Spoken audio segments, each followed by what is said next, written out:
기원전 7세기 무렵 아랍인의 오리엔트 최초 통일국가 아시리아가 붕괴하자 인도 유럽계 백인들은 독립하여 아나톨리아 반도의 리디아 왕국을 그리고 이란에는 메디아 왕국을 건설하였습니다. 이 시기가 중요한 이유는 메디아 왕국이 이후 아케메네스조 페르시아로 이어져 오리엔트에 인도 유럽계 백인의 패권을 확립시켰다는 점인데요. 하지만 경제적인 관점에서 보면 리디아 왕국이 처음으로 금과 은의 합금으로 이루어진 주조화폐를 사용하였다는 점도 매우 중요합니다. 왜냐하면 주화가 사용되면서 사람들 사이에 신용거래가 발생하자 거래의 효율성이 향상되었고 시장의 기능이 활성화되었기 때문입니다. 그리고 그렇게 시간이 흐르면서 리디아의 화폐 경제가 그리스 에게 일대에도 영향을 주고 대규모 화폐 경제권을 형성시켰는데요. 지중해 무역은 그리스를 본거지로 바닷길을 통하여 이탈리아, 프랑스, 스페인 연안에까지 이어지면서 그곳에 사람들의 이주를 이끌어내기도 하였습니다. 그 중에서도 선진화된 중동과 서유럽을 연결해주는 역할을 한 그리스의 많은 부가 쌓이며 그리스에는 폴리스라 불리는 도시가 번창하였죠. 하지만 도시가 형성되자 필연적으로 빈부격차가 발생하고 무상계급이 대량으로 발생하는 등 사회 문제도 대두되었습니다.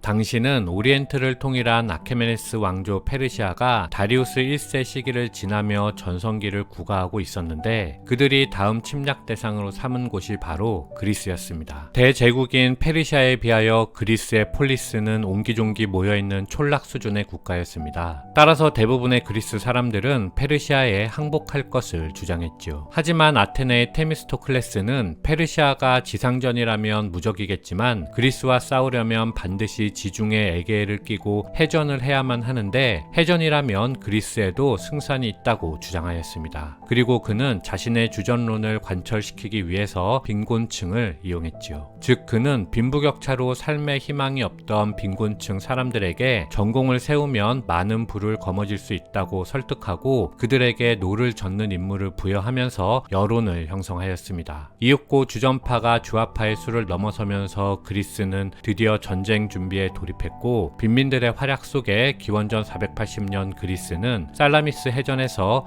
페르시아에 승리하였습니다. 이렇게 페르시아 전쟁은 군선에 노를 저었던 빈곤층의 발언권을 높여주고 항복을 주장했던 부유층의 힘을 약화시키는 결과를 만들어냈습니다. 이렇게 빈곤층에게도 참정권이 생겨나자 아테네 등지에서는 민주정치가 등장했습니다. 하지만 그리스는 승전 이후에도 페르시아의 반격에 대비해야 했기 때문에 강력한 군사력도 필요했죠. 따라서 그리스에서는 민주주의와 군국주의가 혼재하면서 폴리스끼리의 다툼도 치열하게 발생하였는데요. 때마침 그리스 북부에서 마케도니아 왕국을 통치하던 필리포스 2세는 남쪽의 폴리스에서 벌어지는 정치적 혼란을 틈타 남부의 군인들에게 마케도니아 왕국에 합류하면 그리스 전역을 통치할 수 있다고 설득하였고 그렇게 남부의 군인들이 필리포스 2세를 따르면서 기원전 338년 카이로네이아 전투에서 군사 정치를 반대하는 남부의 정치 세력을 꺾고 그리스를 통일하는 데 성공하였습니다. 하지만 필리포스 2세는 곧 암살당하였고 아들 알렉산드로스가 약관의 나이로 즉위하였죠. 그리고 그는 아버지를 뛰어넘어 페르시아 침공까지 주장했습니다. 물론 주변의 신하들은 머뭇거릴 수밖에 없었지만 이미 거대해진 자국의 군사 조직을 먹여 살리기 위해서는 페르시아 원정을 선택하는 것 밖에는 방법이 없었기 때문에 그리스인들은 동쪽으로 원정을 시작하게 됩니다. 알렉산드로스 대왕의 칼날은 동방으로 향했기 때문에 이탈리아 반도는 살아남을 수 있었습니다. 그리고 알렉산드로스의 제국이 지중해 동쪽 연안으로 확장되며 교역이 활발해지자 서쪽에 있던 로마와 카르타고 또한 동시에 발전하게 되었죠. 하지만 지중해 서쪽을 담당하던 두 나라는 자연스럽게 충돌할 수밖에 없었고 그런 이유로 포에니 전쟁이 무려 100년간이나 지속되다가 결국 로마가 승리하였습니다. 포에니 전쟁 후 로마는 지중해 서쪽을 장악하였는데 그들은 로마에 납세만 하면 인종 민족을 불문하고 자유롭게 교역을 할 수 있게 해주었고 상인들의 신분과 재산도 법률로서 보호해 주었습니다. 하지만 동방의 알렉산드로스 및 그 후계자들은 군국주의가 우선이었기 때문에 법률과 제도가 로마를 따라가지 못하였고 그렇게 지중해의 패권이 서서히 동쪽에서 서쪽으로 이동하면서 로마가 그리스 헬레니즘 세력을 완전히 제압하고 지중해 전역을 통치하게 됩니다. 순조롭게 발전하던 로마에게 발생한 문제 역시 빈부격차였습니다. 무역을 통하여 성공한 사람들은 막대한 부를 쌓았지만 그렇지 못한 사람들은 폭동과 내란을 발생시키는 등 범죄를 저지르며 살아갈 수밖에 없었기 때문이죠. 따라서 이런 불평등을 개혁하려 시도한 인물이 바로 호민관 그라쿠스 형제입니다. 그들은 부유층이 소유한 라티푼디움을 몰수하여 빈곤층에게 나눠주면서 자영농을 육성하고 로마를 개혁하려 하였지만 당시 부유층인 원로원의 의원들은 그라쿠스 형제의 개혁에 결사적으로 반대하였고 그 결과 형제는 암살당하였습니다. 그렇게 개혁이 실패하자 빈곤층의 문제는 더욱 심각해졌는데 그 기회를 이용하여 부자들은 저렴하게 고용할 수 있었던 빈곤층을 자신의 군대에 취직시켜 해외 원정을 통하여 로마 밖의 토지를 지배하기 시작했습니다. 물론 외부 원정은 목숨을 담보로 한 비즈니스인 만큼 그 위험성도 컸지만 빈곤층에게 들어간 투자 비용은 외지 정복으로 인하여 얻는 이익에 비해 훨씬 적은 액수였기 때문에 큰 문제가 되지는 않았습니다. 이런 비즈니스 모델로 부와 명성을 얻은 사람이 바로 율리우스 카이사르입니다. 부자들은 경쟁하듯 서로 카이사르 군대의 스폰서를 자청했고 그렇게 로마의 돈이 모여든 덕에 카이사르의 군대는 더욱더 강해졌습니다. 그렇게 군인들의 생활 수준이 향상되자 카이사르는 민중의 지도자로까지 부상하였는데 그는 결국 원로원과 부유층을 제압하고 권력을 잡는데 성공하였습니다. 하지만 카이사르는 자신의 스폰서였던 부유층을 배반하고 원로원을 제압하며 민중의 편에 선 결과 거꾸로 그들에 의해서 암살당하고 말았습니다. 지도자를 잃은 민중은 분노하였고 그 상황에서 카이사르를 대신한 인물은 바로 그의 양자 옥타비아누스였습니다. 하지만 옥타비아누스는 겉으로는 원로원과 대결하는 척 하면서도 속으로는 일정 부분 협조하며 원로원으로부터 아우구스투스라는 칭호를 받아내는 등 정치력을 발휘하였고 그 결과 실질적인 로마 제국의 초대 황제가 되었지요. 하지만 민중과 원로원 사이에 끼어있는 당시 로마 황제에게는 절대적인 권력이 없었을 뿐만 아니라 제국의 영역마저 광대하였기 때문에 로마는 끊임없이 해외를 정복해야만 제국의 생명을 유지할 수 있는 힘겨운 상황이었습니다. 다행히 팍스 로마나라 불리는 2세기에는 국내 상황이 안정되었지만 제국은 이미 커질 만큼 커져서 조금 과장하면 남아있는 땅이라고는 북쪽의 얼음과 남쪽의 사막밖에 없었죠. 드디어 로마에게 진정한 위기가 찾아왔습니다. 따라서 로마는 시민들에게 정치적 권리를 나누어 줄 수밖에 없었는데 그렇게 정치적 권리가 생긴 유력자들이 스스로를 황제라 칭하는 등 반란이 발생하였고 이처럼 독립황제가 출현하면서 로마는 군인 황제 시대라 불리는 시기로 접어들었습니다. 이를 수습한 황제가 디오클레티아누스인데 그는 테트라키아라 불리는 4분할 정책을 통하여 제국을 4곳으로 나누고 각각의 영역에 황제를 두고 지방을 분권화하였습니다. 하지만 4곳의 통치자는 서로를 믿지 못하며 다시 내전이 발생하였고 여기서 승리하여 다시 제국을 통일한 인물이 콘스탄티누스 황제이죠. 그리고 그는 330년 수도를 콘스탄티노플로 이전하면서 사실상 수도 로마를 버렸습니다. 새로운 수도 콘스탄티노플은 입지 조건이 뛰어나 동방과의 교역 네트워크가 효율적으로 구축되어 발전하면서 로마의 재정난을 해소하는 데 기여하였는데 그 반면에 서쪽은 제대로 된 기능을 하지 못하고 피폐해졌습니다. 그리고 이어지기한 테오도시우스 황제가 395년 동서로마를 분리하며 사실상 서쪽 경영을 포기하자 서로마는 방위 예산도 제대로 확보하지 못한 채 결국 476년 오도아케르에 의해서 멸망하였습니다. 476년 서로마 제국이 붕괴하면서 세속의 황제는 폐위되었습니다. 하지만 4세기에 기독교가 공인되고 로마 교회의 지위가 확립되면서 그 수장인 교황의 지위는 널리 인정받게 되었는데요. 특히 교황은 사도인 베드로부터 이어진다는 전통이 있었기 때문에 통치자가 사라진 서유럽에서 새로운 최고 지도자로 부상하게 되었습니다. 하지만 문제는 로마 교황의 권위가 높아질수록 동쪽의 비잔티움이 교황을 견제하였다는 점인데 비잔티움의 황제는 로마 교황의 권위를 인정하지 않고 자신의 지배하에 두고 싶어 했습니다. 그 반대로 교황 또한 자신의 지위를 확고히 하기 위해서 비잔티움을 견제해야만 했지요. 따라서 교황은 8세기에 이베리아 반도를 통하여 쳐들어온 이슬람 세력을 물리치면서 통치권을 확립한 게르만 세력과 결탁하여 카르를 황제로 인정하였고 더 나아가서는 오토 1세에게도 서로마 황제의 관을 씌워주면서 강성했던 비잔티움에 대항하였습니다. 카를 대제 사후 서유럽은 형제전쟁 기간을 거쳐 843년 베르댕 조약이 체결되며 서프랑크, 동프랑크, 중프랑크로 분열하였습니다. 대략적으로 볼 때 이 시점이 현재의 유럽을 형성시킨 원형이라 할 수 있는데요. 동프랑크 왕국은 오토 1세가 아시아계 마자르족의 침입을 격퇴한 후 교황과 유착하여 962년 다시 한번 서로마 황제의 관을 받으면서 서로마 제국을 부활시켰습니다. 그 이름이 신성로마 제국이지만 신성로마 제국은 사실상 이탈리아 로마를 손에 넣지 못했기 때문에 허울뿐인 제국이었죠. 아울러 중프랑크 왕국은 870년 메르센 조약으로 서프랑크와 동프랑크로 찢어졌고 양측이 대결하는 사이에 중세 이탈리아 왕국으로 탄생했으며 서프랑크 왕국은 987년 위그 카페가 카페 왕조를 개창하면서 프랑스를 형성하게 됩니다. 보다 자세한 내용은 프랑크 왕국 편을 참고하여 주시기 바랍니다.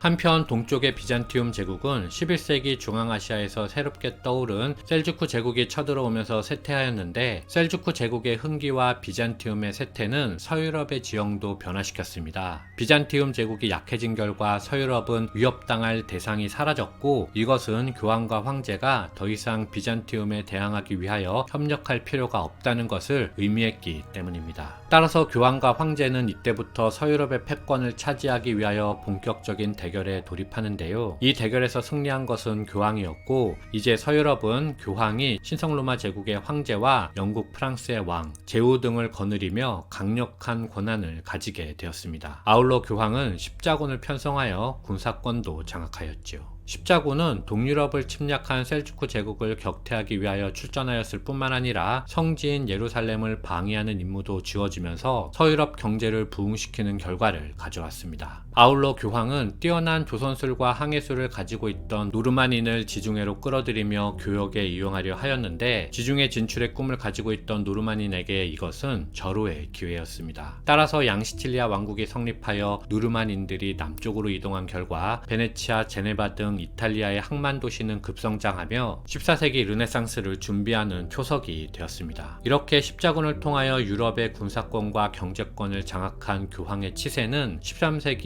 인노켄티우스 3세 시기에 그 절정기를 맞이하였는데 그는 교황은 태양, 황제는 달이라는 유명한 말을 남기며 교황권의 위세를 과시하였습니다.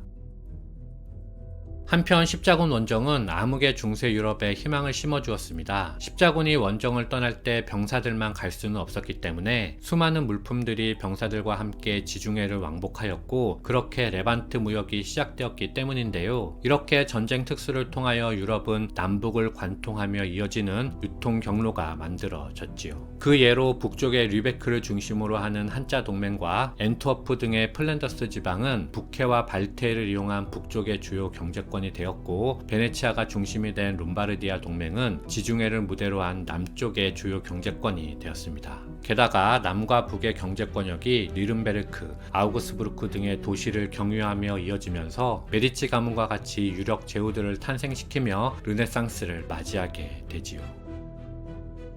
그런데 이런 유럽의 호황을 누리지 못한 지역이 있었으니 바로 영국과 대부분의 프랑스 지방이었습니다. 그 이유는 이 두 나라가 유럽을 남북으로 관통하는 경제권역에서 벗어나 있었기 때문인데요. 따라서 양국은 교황이 십자군으로 유럽의 호황을 이끌었던 것처럼 경기 침체를 타개할 방법으로 서로를 침략하는 전쟁을 선택하였습니다. 그렇게 발생한 전쟁이 바로 백년전쟁인데요. 백년전쟁은 겉으로는 영국의 왕이 프랑스의 왕위계승권을 주장하며 발생한 전쟁이지만 실제로는 영국과 프랑스가 서로 플랜더스 무역권을 차지하기 위한 경제적인 이유로 벌어진 전쟁이기 때문입니다. 영국은 프랑스와는 달리 토지가 척박하여 농사에 적합하지 않았기 때문에 전통적으로 양을 통한 목축업이 발달하였는데요. 당시 양모 산업의 프로세스는 영국에서 원료인 양모를 생산한 후에 그것을 고도의 기술자들이 모여있는 프랑스의 플랜더스 지방에 보내서 그곳에서 가공하여 제품화하는 과정을 거치고 있었습니다. 따라서 영국으로서는 당연히 플랜더스를 차지하고 프랑스의 영향력을 배제한 상태에서 제품을 생산하여 이익을 독차지하고 싶었죠. 플랜더스의 기술자들 역시 양모의 원산지인 영국의 지배를 받는 편이 더욱 경제적이고 효율적이라는 사실을 잘 알고 있었습니다. 따라서 백년전쟁에서 꼭 기억해야 할 것은 전쟁 기간에 플랜더스 지방에 거주하던 대부분의 모직물 기술자들이 전쟁터가 된 플랜더스를 버리고 영국으로 이주했다는 점입니다.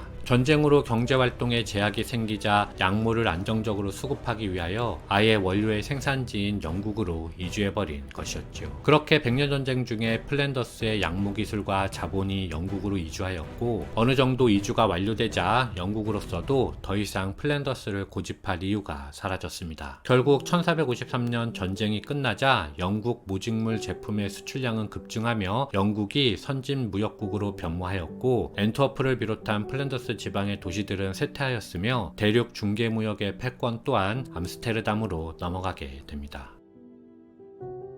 백년전쟁 후 영국산 약모 제품이 이전보다 저렴한 가격으로 생산되어 유럽 각국에 날개 돋친 듯 팔려나가자 영국은 늘어난 수요에 대응하기 위하여 농지를 목양지로 통합하면서 더욱더 대규모로 모직물 산업을 발전시켰는데요. 심지어는 농지가 부족해져 굶어 죽는 사람들이 생겨날 정도였다고 합니다. 유토피아에서 토마스 모어가 양이 인간을 잡아먹는다 라고 한 말은 바로 이 상황을 두고 한 말입니다. 어쨌든 이렇게 약모 제품의 히트로 불을 쌓은 상인들은 신흥 부르주아 세력이 되었는데, 왕도 제후들을 견제하기 위하여 신흥 부르주아 세력을 이용할 필요가 있었습니다. 따라서 영국은 다른 유럽 국가들보다 앞서서 근대적인 의회제가 정비되었고, 부르주아 세력에 의한 자본주의 경제의 기초 또한 만들어졌습니다. 게다가 백년전쟁에서 살아남은 제후들이 이어벌어진 장미전쟁을 통하여 거의 대부분 사망하자 영국은 왕권을 견제할 중요한 축 하나가 사라지면서 유럽에서 가장 먼저 중앙집권,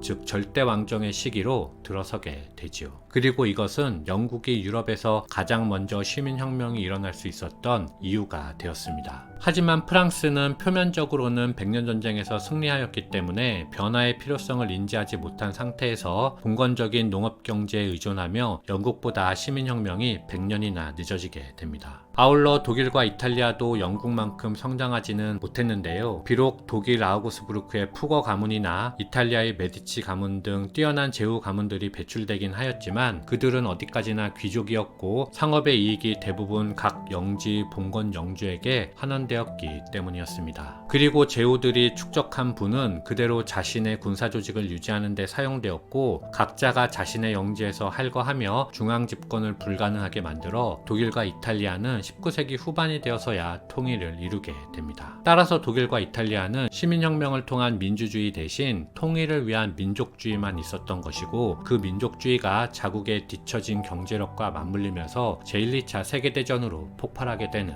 것입니다. 중세 백년전쟁과 관련하여 한 가지 더 기억해야 할 점은 플랜더스 지방이 쇠퇴하면서 그 반대급부로 네덜란드가 영국의 약모 제품을 유럽에 공급하는 소매업자로서 많은 부를 쌓았다는 점입니다. 특히 당시 저지대의 암스테르담에는 세파르딤계 유대인들이 새롭게 정착하여 살고 있었습니다. 유대인들은 대부분의 중세 기독교 상인들과는 달리 문맹이 아니었기 때문에 회계장부를 기록하고 계약서를 작성하는 등 대규모 상거래를 관리해낼 수 있는 능력을 가지고 있었죠. 이렇게 암스테르담은 모직물 산업의 풍부한 무역량과 유대인을 통하여 그 무역량을 소화해낼 수 있는 시스템, 즉 은행, 증권사, 보험사 등이 만들어지면서 16세기 유럽의 중심 도시로 성장하였습니다. 그리고 그 경제력은 스페인으로부터 독립할 수 있는 군사력을 제공하였을 뿐만 아니라 더 나아가서는 17세기 네덜란드가 제해권까지 획득하는 데 기여하였죠. 대항해 시대가 가져온 변화는 크게 두 가지로 볼 수 있습니다. 하나는 상업혁명이고 다른 하나는 가격혁명인데요. 상업혁명은 말 그대로 유럽인의 교역 대상이 아메리카 대륙과 아시아 대륙으로 확대되었다는 것을 의미하고, 가격혁명은 아메리카 대륙에서 은이 대량으로 유입됨에 따라 화폐 경제가 발전하여 근대 부르주아가 출현한 것을 의미합니다. 반면 기사와 귀족은 시장 경제의 흐름에서 도태되어 중세의 유물이 되지요. 이렇게 대항해 시대는 중세의 늙은 사회 구조를 끝내고 화폐 경제, 시장 경제, 국제 교역 등 근대라는 새로운 시대를 탄생시켰습니다. 대항해 시대 초반을 이끈 나라는 포르투갈과 스페인입니다. 토르데시아스 조약에 따라 포르투갈은 동쪽으로, 스페인은 서쪽으로 항해를 계속하였는데요. 포르투갈이 처음부터 인도를 발견하려고 남하를 시도한 것은 아닐지라도 어쨌든 대항해 시대 초반의 주역은 단연 포르투갈이었습니다. 포르투갈은 바스코 다 가마가 1498년 인도의 캘리컷에 도착한 후에 1510년 고아를 점령하여 아시아 경영의 본부로 삼았으며 이후 동쪽으로 계속 진격하여 말라카, 남중국해를 지나 일본까지 진출하면서 유럽의 동쪽 교역권을 가지게 되었습니다. 포르투갈의 아시아 정복 과정은 지난 16세기 해상강국 포르투갈 편을 참고하여 주시기 바랍니다. 반면 스페인은 콜럼버스가 서쪽으로 항해하여 아메리카 대륙에 도착한 후 오랜 시간에 걸쳐 캐나다부터 아르헨티나까지 동쪽 해안을 조사하였지만 정글이나 황량한 대지만 있을 뿐 농산물이나 광산이 없어 탐험의 수지를 맞출 수가 없었습니다. 그러다가 결국 1513년에 발보아가 파나마 해협을 발견하였죠. 드디어 스페인은 아메리카 대륙의 서해안으로 들어갈 수 있게 되었고 그렇게 멕시코에서는 아스테카 왕국을, 페루에서는 잉카 제국을 발견하였는데 스페인은 그곳을 차례로 정복했고 엄청난 금과 은을 손에 넣으며 16세기 전반 유럽 최강의 나라로 발돋움하였습니다. 이후 마젤란이 필리핀의 세부에 도착하여 필리핀을 정복한 후 펠리페 2세가 1571년 마닐라를 건설하였고 그곳을 태평양의 스페인 거점으로 삼은 후 멕시코의 은을 마닐라로 수송하여 중국의 도자기 실크 등과 교환하면서 16세기 후반 스페인은 최전성기를 맞이하게 됩니다. 전편에서도 언급한 바 있듯이 15, 16세기 영국은 백년전쟁과 장미전쟁을 통하여 사회의 중심이 귀족에서 신흥 부르주아 계급으로 넘어가는 과정을 거치고 있었습니다. 그런 현상을 적나라하게 보여주는 것이 바로 헨리 8세의 수장령인데요. 수장령은 헨리 8세가 영국 교회의 권리가 교황에게 있지 않고 본인에게 있음을 선포한 것을 말합니다. 수장령이 발표되었다는 것은 당시 카톨릭을 믿고 있던 대부분의 귀족, 제후들이 앞으로 왕의 명령에 반발하여 국교회를 따르지 않을 경우 모두 처형된다는 것을 의미했죠. 그렇게 영국은 유럽에서 가장 먼저 절대왕정이 확립되었고 봉건 제후들은 점차 해체되었으며 그 자리를 왕의 도움을 받은 신흥 부르주아가 차지하게 되었습니다. 아울러 헨리 8세 사후에 엘리자베스 여왕이 단절되었던 국교회를 부활시키고 1588년 아르마다 해전에서 스페인의 무적 함대를 무찌르며 영국은 네덜란드와 함께 17세기에 세계를 지배하는 패권국으로 도약하게 됩니다. 전편에서 말씀드린 바와 같이 프랑스는 영국에 비하여 절대왕정과 시민혁명이 한 세기나 늦게 이루어졌습니다. 그 이유는 지난 중세 서양사 편을 참고하여 주시기 바라며 프랑스에서 신흥 부르주아가 봉건 제후들을 제거하고 권력을 잡은 전쟁은 위그노 전쟁입니다. 당시 프랑스의 발루아 왕조는 카톨릭이었기 때문에 칼뱅파 위그노들을 탄압하였는데 그에 맞선 앙리 4세가 위그노 신도들을 이끌고 발루아 왕조에 승리하여 새롭게 부르봉 왕조를 세우고 위그노와 부르주아의 지지를 받아 중앙 집권을 추진하였습니다. 그런데 여기서 부르봉 왕조의 개창과 함께 기억해야 할 것은 그들은 자신들의 권력을 유지하기 위하여 합스부르크와 대결해야만 했다는 점입니다. 당시 합스부르크는 스페인, 플랜더스, 독일, 오스트리아 등 프랑스를 제외한 거의 전 유럽에서 가장 큰 세력이었기 때문에 프랑스 역시 합스부르크의 위협을 느낄 수밖에 없었죠. 따라서 루이 13세 시기의 재상 리슐리에는 30년 전쟁을 통하여 합스부르크와 대결한 것입니다. 30년 전쟁은 당시 신성로마 제국 황제 페르디난트 2세가 제국 내의 모든 사람들에게 카톨릭을 강요하여 발생한 전쟁이지만 시간이 흐르면서 점차 종교전쟁의 성격은 퇴색되고 영토전쟁이 되었는데요. 그렇기 때문에 프랑스는 신성로마 제국과 같은 카톨릭 국가였음에도 불구하고 합스부르크를 견제하기 위하여 제국 내 개신교 제후들을 지원했던 것입니다. 아울러 이어지기 위한 루이 14세 역시 평생에 걸쳐 합스부르크와 대결할 수밖에 없었는데 프랑스는 결국 스페인 계승전쟁을 통하여 스페인 왕위를 차지하는 데 성공하였지만 수십 년에 걸친 지속된 전쟁으로 인하여 국가가 피폐해지고 재정이 바닥나면서 프랑스 혁명으로 이어지게 됩니다. 16세기에는 스페인, 17세기에는 네덜란드와의 패권 경쟁에서 승리한 영국은 비약적인 경기 호황을 맞으며 사회 구조가 크게 바뀌었습니다. 종래의 귀족과 봉건 영주 등 특권 계급은 더 이상 신흥 부르주아 세력을 자신들의 뜻대로 다루지 못하게 되었죠. 이렇게 세력이 커진 신흥 부르주아 세력이 특권 계급을 향하여 과거의 권리를 포기하라고 요구한 것이 바로 영국의 시민혁명입니다. 이때 신흥 세력을 이끈 인물이 바로 크로멜이었는데 그는 1642년 청교도 혁명에서 왕당파를 제거하고 국왕 찰스 1세를 체포하였습니다. 하지만 여기서 구분해야 하는 것이 또 있는데요. 그것은 이유는 바로 신흥 부르주아 세력도 다시 두 파로 나뉜다는 것입니다. 하나는 찰스 1세의 처형을 요구하며 귀족과 영주의 모든 특권을 박탈하자는 급진 개혁을 주장한 공화파이며, 다른 하나는 처형에 반대하면서 일정 부분의 신분 서열을 존속시키자고 주장한 입헌주의파입니다. 크로멜은 다수인 공화파의 뜻을 따라 1649년 찰스 1세를 처형하였지만 이후 호국경으로 취임하여 공화 정치를 펼칠 때에는 자신의 정권을 유지하는 데 재정적 뒷받침을 줄 수 있는 의회파 중산 계급을 옹호하며 공화파 하층 계급을 탄압하고 처형하였습니다. 그리고 크로멜이 죽은 후 영국은 1688년 하층 계급이 배제된 채 명예혁명을 통한 입헌 군주제가 성립하였죠. 한 가지 첨언해보면 바로 이 지점에서 냉정한 정치의 속성을 읽어낼 수 있는데요. 크로멜은 왕정을 무너뜨릴 때까지는 혁명을 성공시키기 위한 에너지가 중산층 계급만으로는 부족했기 때문에 하층 계급까지 동원하였지만, 혁명이 성공하고 자신이 정권을 지켜야 할 시기가 되자 급진적이면서도 거추장스러운 하층 계급은 잘라내버림으로써 자신의 기득권을 유지하려 했다는 점입니다. 이런 일은 역사에서 흔히 있는 일이기도 하지만 이런 정치의 속성은 현재에도 여전히 유효하다고 생각합니다.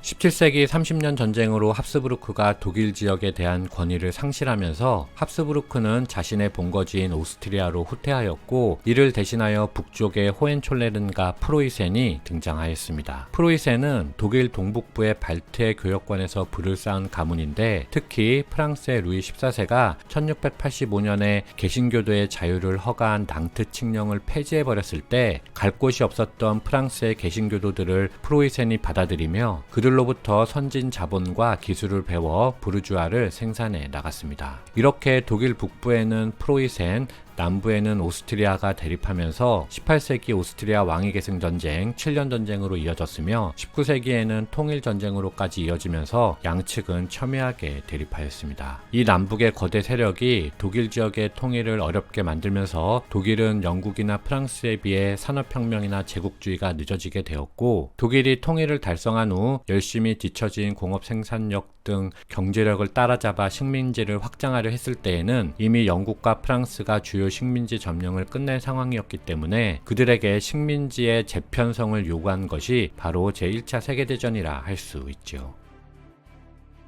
위에서 언급한 것처럼 프랑스의 국가재정을 파탄시킨 최대 원인은 쉴 새 없이 들어간 전쟁 비용이었습니다. 부르봉 왕조는 재정적자를 보존하기 위하여 국채와 지폐를 남발하면서 인플레이션을 더욱 촉발시켰고, 사람들의 생활은 더욱 힘들어졌지요. 부르봉 왕조의 재정 문제를 다루기 위한 의회가 조직되었지만, 프랑스 혁명 초기의 의회는 왕조에게 돈을 빌려준 귀족, 부르주아 등이 중심이 된 의회였고, 그들은 부르봉 왕조가 무너지면 결국 자신들의 채권 도 회수될 수 없는 처지에 있는 사람들이었기 때문에 대다수의 민중은 혁명 초기의 의회를 믿지 않았습니다. 따라서 민중과 빈곤층까지를 대표하는 자코뱅파가 출현하면서 그들이 후기 의회를 구성하게 되는데요. 자코뱅파는 부르봉 왕조의 채권이 없었기 때문에 왕조가 채무불이행에 빠져도 손해를 볼 게 전혀 없었습니다. 따라서 그들은 재정적자라는 난제를 단번에 끝내기 위해서 루이 16세와 마리 앙뚜아네트를 단두대로 보내버린 것이고, 200년간이나 이어져온 왕조를 끝장내버림으로써 부르봉 왕조에 대한 채권마저 모두 소멸시켜버린 것이지요. 당연히 빌려준 돈을 받지 못한 부유층은 자코뱅파에 대항하였지만, 자코뱅의 로베스피에르는 저항하는 귀족, 부유층들을 모두 단두대로 보내버렸습니다. 하지만 로베스피에르가 새롭게 당면한 문제는 담세력을 가진 귀족과 부유층을 모조리 죽여버림으로써 국가에 필요한 세금을 낼 사람들이 사라져버렸다는 점이었습니다. 세수가 안정적이지 못한 정권이 사람들의 신용을 얻을 수는 없었기 때문에 그런 이유로 로베스피에르도 결국 처형당하고 말았죠. 로베스피에르 사망 이후에는 총재정부가 구성되며 프랑스는 경제 회복을 노렸지만 다시 인플레이션이 발생하였고 사회 혼란은 극에 달했습니다. 이때 등장한 인물이 바로 군인 출신의 나폴레옹인데요. 그는 로베스피에르와는 달리 국가 재정의 문제를 전쟁을 통하여 해결한 인물입니다. 그가 일으켜 승리한 전쟁은 나폴레옹과 그의 부하 국가들에게 영광을 가져다 주었을 뿐만 아니라 막대한 수익도 가져다 주었기 때문이죠. 그리고 나폴레옹은 인플레이션을 제어하고 드디어 프랑스 경제를 안정시킬 수 있었습니다. 그렇게 국민의 지지를 얻은 나폴레옹은 이후 황제에 등극하고 대외 침략을 계속하면서 오스트리아와 프로이센까지 격파하였지만 결국 장교들의 반대를 무릅쓰고 무리하게 러시아 원정을 강행한 결과가 실패로 돌아가면서 나폴레옹은 역사 속으로 사라졌습니다. 빈 회의에서 오스트리아의 메테르니히는 나폴레옹에 의하여 해체된 신성로마 제국의 소국들을 모아 독일 연방을 구성하고 그들을 자신의 통제하에 두고 영향력을 행사하였지만 그 반대급부로 생겨나 시대의 흐름이 된 자유주의나 민족주의를 용납하지 않음으로써 독일 통일의 주도권을 프로이센에게 넘겨주었습니다. 따라서 1848년 3월 혁명에 이어 성립한 프랑크푸르트 의회에서 프로이센 주도로 오스트리아를 제외한 채 통일을 구상하는 소독일주의가 채택되었고, 이어 벌어진 크림 전쟁에서 오스트리아가 개입하여 러시아, 프로이센, 오스트리아의 신성동맹이 깨지면서 오스트리아가 북쪽으로는 프로이센, 서쪽으로는 프랑스, 동쪽으로는 러시아에 포위된 형국이 만들어졌습니다. 따라서 제2차 슐레스비 전쟁, 프로이센 오스트리아 전쟁, 프로이센 프랑스 전쟁에서 프로이센이 연이어 승리하며 독일 제국이 성립할 수 있게 되었죠. 그런데 독일 통일 과정에서 우리가 꼭 기억하고 넘어가야 할 것은 프로이센을 제외한 모든 유럽의 열강들은 독일의 통일을 원하지 않았다는 것입니다. 통일 독일이 가지는 파괴력을 감당하기 힘들었기 때문인데요. 이해를 위하여 단순하게 생각해보면 비스마르크의 현란한 외교술은 독일 통일에 대한 유럽 열강들의 동의 또는 최소한 방관을 이끌어내며 독일의 통일을 가능하게 하였습니다. 이와 관련하여 자세한 내용은 지난 독일 통일편과 비스마르크 편을 참고하여 주시기 바랍니다. 이제 통일 독일에게 당면한 문제는 통일에 힘쏟는 사이 영국, 프랑스와 벌어진 국력 차이를 극복하는 것이었습니다. 물론 독일은 비스마르크의 지도하에 이 과제를 훌륭히 수행해 나갔습니다. 반면 영국은 18세기에는 인도, 19세기에는 아프리카와 동남아시아를 식민지화하였고, 이어서 아편전쟁으로 중국을 굴복시킨 후 그곳을 반식민지로 만들어 이미 세계 최강국으로 군림하고 있었기 때문에 가진 것을 지키면 될 뿐 혁신할 이유가 없었죠. 좀 더 풀어서 이야기해보면 당시 영국과 프랑스는 식민지인 아시아, 아프리카 등지에서 면화와 염료, 농산품 등 원재료를 조달받아 이를 가공한 후 다시 식민지에 수출해서 이익을 얻는 경공업 중심의 경제구조였습니다. 하지만 독일은 식민지 경쟁에 뒤처진 결과 아프리카 등지에 약간의 식민지만 있었을 뿐이어서 경공업에서 영국, 프랑스의 상대가 되지 못했기 때문에 산업의 대부분이 철강, 전기, 화학 등의 중공업 중심으로 이루어졌고 그 수출 대상국도 바로 영국과 프랑스였죠. 따라서 유럽에는 영국과 프랑스가 식민지를 대상으로 얻은 이익으로 독일 중공업 생산품을 대량으로 구매하는 산업구조가 형성되었습니다. 그런데 문제는 이익률이 가장 높은 산업은 중공업이었기 때문에 독일이 결국 19세기 후반부터는 영국, 프랑스로부터 유럽의 경제권을 빼앗아오게 되었다는 점이었죠. 이것이 바로 19세기 식민지의 역설입니다. 따라서 영국과 프랑스의 독일 산업자본의 화려한 성공에 대한 원망이 제1차 세계대전으로 표출되는 것입니다. 이 부분은 뒤에서 조금 더 이야기해보도록 하겠습니다. 어쨌든 아무리 세계 1등이라 하더라도 현실에 안주하고 혁신을 게을리하면 언제든지 후발주자에 추월당할 수 있다는 것은 제1차 세계대전이 우리에게 주는 또 하나의 교훈이라 하겠습니다. 통일 후 비스마르크는 세력균형이라는 외교의 대원칙을 고수하며 서쪽 프랑스의 위협으로부터 대처하고 동쪽의 러시아와 동맹을 맺는 외교를 펼쳤습니다. 러시아도 아시아에 진출하기 위하여 독일과의 동맹을 중요시했죠. 하지만 팽창한 독일의 산업자본이 아시아로 향할 조짐이 보이자 독일과 러시아의 관계도 무너지기 시작했습니다. 비렐름 1세의 손자 비렐름 2세가 즉위하였고 그는 산업자본의 요구에 못 이겨 비스마르크를 끌어내리고 드디어 팽창 정책을 시작하였습니다. 그것이 바로 베를린, 비잔티움, 바그다드를 잇는 산비 정책인데요. 이는 같은 곳을 노리던 영국과 러시아를 자극하였고 오스트리아마저 범게르만주의를 걸고 발칸반도 러시아와 대립하였죠. 그러자 러시아는 프랑스에 접근하여 1891년 러시아 프랑스 동맹을 맺고 독일과 대적하면서 독일 오스트리아 대 러시아 프랑스라는 큰 진영이 형성되었습니다. 한편 이때까지만 해도 영국은 영광스러운 고집이라 평가받으며 어느 진영에도 가담하지 않고 있었는데, 앞서 말씀드린 것처럼 자국의 경제 패권이 흔들리기 시작하자 어느 한편에 서야만 하는 상황이 초래되었습니다. 당연히 영국은 무섭게 추월한 독일을 적대시하게 되었고, 그렇게 제1차 세계대전이 발생하였습니다. 영국이 먼저 독일을 공격하였다는 점을 의아하게 보실 수도 있겠는데, 위 내용은 제1차 세계대전 2 금융편에 담아 놓았으니 궁금하신 분들께서는 참고하여 주시기 바랍니다. 한편 미국 또한 제1차 세계대전에서 영국과 프랑스의 전쟁 채권을 살 뿐 어디까지나 중립을 지키고 있었는데, 1917년 러시아에서 혁명이 발생하여 러시아가 혼란에 빠지자 독일에게 유리한 상황이 펼쳐졌고, 영국과 프랑스가 전쟁에서 지면 빌려준 돈을 받을 수 없게 되기 때문에 돈을 빌려준 미국 기업들은 동요할 수밖에 없었습니다. 겉으로는 무제한 잠수함 작전이 참전의 원인이었지만 어쨌든 미국이 제1차 세계대전에 참전한 이유도 결국은 돈이었던 것이지요.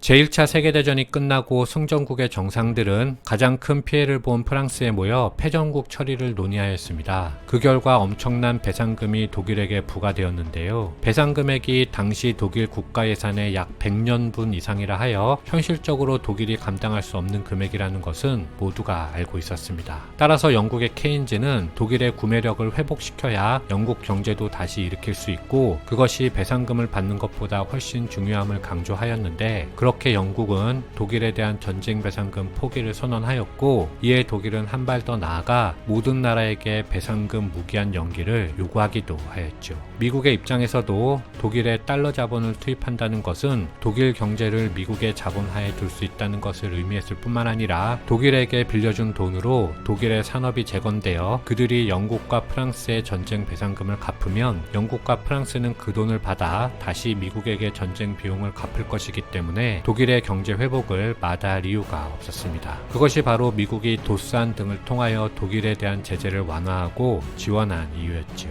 도스안이 통과된 후 독일 경제는 다시 살아나기 시작했고, 그 이익은 영국과 프랑스를 거쳐 결국 미국으로 돌아왔기 때문에 미국 경제는 호황을 넘어 거품이 발생하기 시작했습니다. 사기만 하면 오르는 주식을 너나 할 것 없이 모두 사다가 드디어 미국은 1929년 대공황을 맞이하였습니다. 공황이 발생하자 미국이 제일 먼저 한 일은 독일에 투입된 미국의 자본을 회수하는 것이었는데, 그렇게 독일 경제가 가장 먼저 제일 큰 타격을 입게 되었고, 바이마르 공화국은 곧 채무불이행 국가가 되었으며 독일은 혼란에 빠졌습니다. 그리고 그것은 히틀러가 등장할 수 있는 배경이 되었죠. 독일은 통일 이후 빠른 시간 내에 영국과 프랑스를 따라잡아야 했기 때문에 자국의 산업화도 정부 주도하에 정부와 밀접한 관계가 있던 독점 기업체에 의하여 발전하였습니다. 이를 트러스트 또는 콘체른이라 하는데, 이런 독점 자본은 자국의 독점이 완성되면 보다 많은 이익을 위하여 해외로 진출하게 되지요. 하지만 외국 진출은 자국과는 달리 그 진출의 정당성을 확보해야 하는 문제가 있었기 때문에 사상적 바탕이 필요했는데, 이때 그 역할을 한 것이 바로 독일의 민족주의입니다. 따라서 독일의 재벌인 크루프나 이게파르벤 등이 나치와 손을 잡은 것이며, 그들은 그렇게 서로 도우며 전체주의 혹은 파시즘이라는 독점 자본과 민족주의가 어우러진 새로운 정치 형태를 만들어냈습니다. 그리고 그 힘으로 1938년 독일은 오스트리아를 병합하면서 사상 최초로 독일 민족의 염원이었던 통합이 달성되었고, 이후 독일은 동방으로 진출할 결의를 다지고 독일계가 많이 살고 있는 체코슬로바키아의 서부 지역을 양도받은 후 폴란드를 침공함에 따라 영국과 프랑스는 자국 여론에 떠밀려 선전포고를 하였고, 그렇게 제2차 세계대전이 발생하였지요. 제2차 세계대전의 승기가 연합국 측으로 기울었고, 전후 질서를 재편하기 위하여 1945년 2월 루즈벨트와 스탈린, 처칠은 서로 간의 의견을 조율하기 위하여 러시아의 얄타에 모였습니다. 이 회담에서 그들은 독일을 미국, 영국, 소련, 프랑스의 4개국이 나누어 점령하기로 합의하였지요. 뒤이어 5월에 독일이 항복하자 3국 정상 트루먼, 스탈린, 애틀리는 독일의 포츠담에 다시 모여 분할하기로 한 독일을 실제로 어떻게 통치할지 논의하였습니다. 얄타 회담과 포츠담 회담으로 전후 독일이 어떻게 재편되었는지는 지난 영상을 참고하여 주시기 바랍니다. 19세기 유럽의 민족주의 역사학자가 들으면 기분 나쁠 말이겠지만 서양사는 지금의 중동에서 시작하여 조금씩 서진하는 역사입니다. 고대에는 이라크와 이집트 지역에서 출발하여 그리스 로마로, 중세에는 서유럽으로, 그리고 근대에는 영국으로, 마지막으로 현대에는 미국으로 그 중심이 옮겨갔죠. 여기서 더 서쪽으로 이동하면 동아시아가 나오는데 21세기 서양사의 중심은 과연 어디로 흘러가고 있을까요? 개인적으로 저는 그것이 궁금합니다. 이상 마치겠습니다. 감사합니다.